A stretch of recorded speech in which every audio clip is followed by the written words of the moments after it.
Assalamualaikum warahmatullahi wabarakatuh. Perkenalkan, nama saya Nur Amalia dari kelas 63. Baiklah, saya akan mempresentasikan materi dari bab 13 yang berjudul tentang manajemen strategi kini dan esok. Baiklah, langsung saja pada materinya, yaitu perubahan yang drastis dan insentif dalam lingkungan bisnis. Di sini terbagi menjadi 5. Yang pertama yaitu kompetisi berubah menjadi makin global. Nah, maksudnya yaitu organisasi tidak hanya bersaing dalam negeri atau dalam industri yang ada di dalam, namun mereka juga dapat bersaing pada industri luar negeri.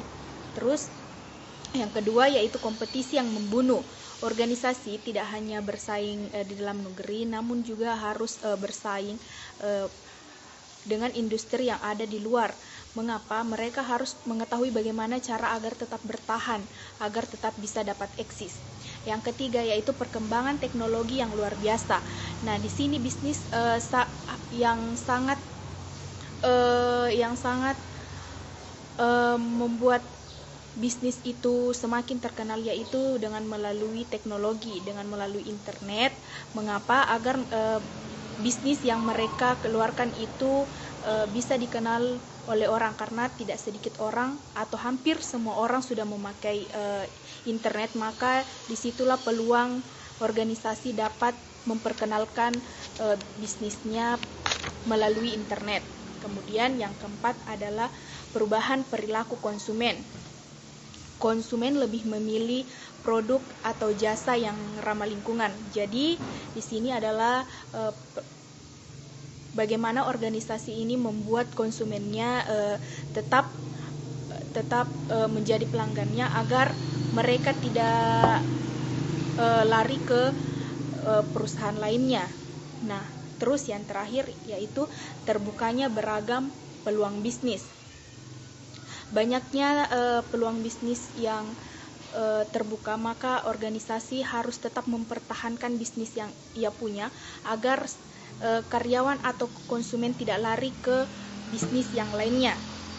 Nah, selanjutnya yaitu perubahan paradigma internasional organisasi. Di sini terbagi menjadi 4, yaitu tumbuhnya pengaruh generasi X dan Y. Tidak seperti generasi baby boomers, baik generasi X maupun generasi Y mempunyai banyak tuntutan yang mereka kemukakan kepada organisasi yang akan menerima mereka untuk mengubah menjadi anggota organisasi yang bersangkutan. Yang kedua yaitu menguatnya posisi tawar karyawan dalam organisasi. Karyawan akan mencari organisasi yang mampu memuaskan tidak hanya dari sisi materi, namun yang lebih penting adalah pemuasan batin. Nah, di sini karyawan menawarkan dirinya agar mereka dipuaskan lahir dan batin. Yang ketiga yaitu kompetisi internal yang makin ketat.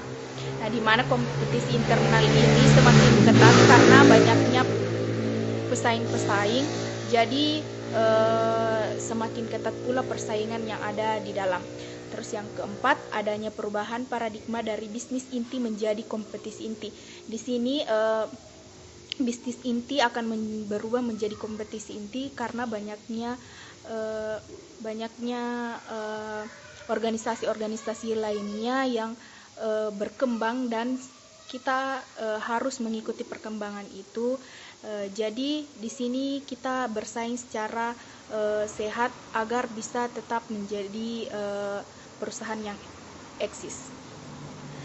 Kita lanjut pada materi selanjutnya yaitu menyikapi cepatnya perubahan lingkungan. Di sini terbagi menjadi 10. Yang pertama yaitu desentralisasi organisasi. Maksudnya yaitu menghadapi lingkungan bisnis dan lingkungan organisasi yang berubah dengan drastis dan insentif. Pemimpin organisasi harus mampu membangun organisasinya menjadi organisasi yang berbasis nilai. Nah, di sini pemimpin harus mengetahui caranya bagaimana agar organisasi ini dapat berbasis nilai. Terus yang kedua, merancang ulang strategi bisnis. Nah, kita harus bangkit dari masa-masa sebelumnya. Bagaimana kita harus merancang ulang agar bisnis kita ini dapat lebih bagus lagi, lebih dikenal lagi oleh banyak orang agar tetap dapat eksis dan menjadi bisnis yang banyak diketahui oleh orang luar. Nah, selanjutnya yaitu membentuk holding company. Nah, membentuk holding company yaitu katanya memang masih banyak dijumpai holding company yang belum dikelola dengan baik sehingga justru menjadi beban baik bagi perusahaan induk maupun anak perusahaan serta afiliasinya dan nilai tambah yang diharapkan meleset. Nah, yang kelima yaitu membangun organisasi yang sehat.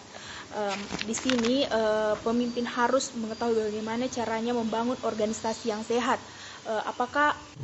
Lanjut yang ketujuh yang keenam yaitu pentingnya mengelola kompleksitas. Nah, kompleksitas acap mengakibatkan sebuah perusahaan semakin rentan terhadap aneka resiko seperti resiko teknis, resiko hukum dan resiko keuangan. Jadi di sini kita harus mengetahui bagaimana caranya untuk mengelola kompleksitas ini agar resiko-resiko kedepannya bisa diatasi dan bisa meminimalisir resiko yang akan terjadi ke depannya. Terus yang ketujuh yaitu pentingnya kewirausahaan dalam organisasi.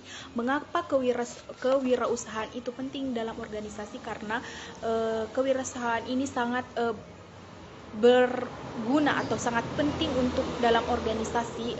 Bagaimana kita cara mengetahui teknis-teknis kewirausahaan. Jika kita sudah mempunyai jiwa kewirausahaan, maka tidak diragukan lagi bisnis kita ini akan bisa semakin meningkat, bisa semakin dikenal dan bisa semakin bagus lagi.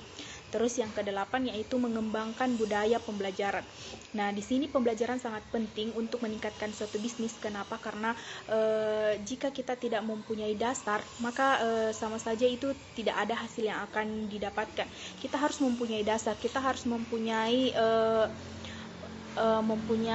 materi yang kita kuasai untuk dijadikan sebagai bahan evaluasi untuk kedepannya untuk bisnis kita, agar kita berpedoman pada suatu pembelajaran ini, tidak asal-asalan. Terus selanjutnya yaitu yang kesembilan mengolah reputasi.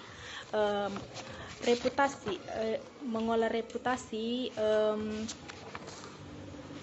demi kejayaan perusahaan di masa depan, maka pengelola reputasi tidak boleh diabaikan. Kenapa? Reputasi ini sangat penting untuk sebuah perusahaan agar tetap dapat dikenal oleh orang banyak, dapat dikenal oleh masyarakat luar, agar dapat bersaing lebih ketat lagi atau lebih sehat lagi di masa yang akan datang. Terus inovasi demi pertumbuhan dan daya saing. Di sini sangat penting dilakukan inovasi pada perusahaan. Kita harus bergerak dari masa lalu untuk membangun sebuah bisnis atau intinya yang baru lagi. Kita harus merubahnya, kita harus merenovasinya. Mengapa? Agar ada nilai lebih, ada nilai tambah yang kita berikan kepada mungkinkah dari perusahaan kita atau dari produk yang kita keluarkan. Jadi inovasi ini sangat lebih penting agar konsumen tidak bosan, konsumen mendapatkan warna baru lagi pada perusahaan kita berikan. Jadi di sini inovasi sangat penting menurut saya dalam memberikan nilai tambah pada perusahaan itu sendiri untuk daya saing yang lebih ketat lagi. Jadi inovasi itu sangat diperlukan. Mungkin itu saja materi yang dapat saya sampaikan. Kurang dan lebihnya mohon dimaafkan. Terima kasih. Assalamualaikum warahmatullahi wabarakatuh.